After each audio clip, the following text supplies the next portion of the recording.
मुंह भर भाग बोला अतिथि देवे अगलो बीघा में आदि सगा चले गए चाहे जल्दबाजी चाहे देख है ना लेकिन एक लोटा जल सारी समस्या खल देना था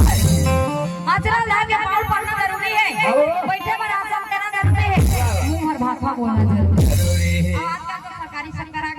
आगे है एक कप चाय बनाना जरूरी देवी रुक्मणी ये प्रकार ले स्वागत सत्कार करे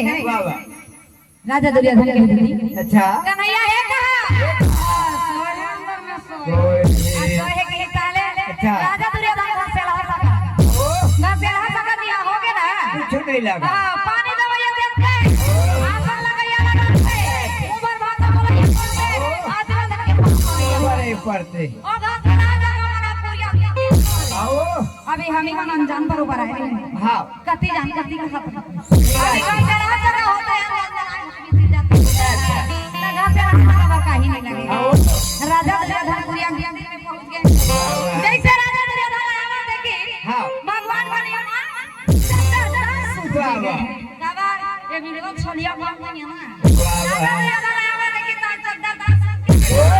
भगवान कन्हैया देखे अच्छा राजा दुर्योधन मत के सुध गए राजा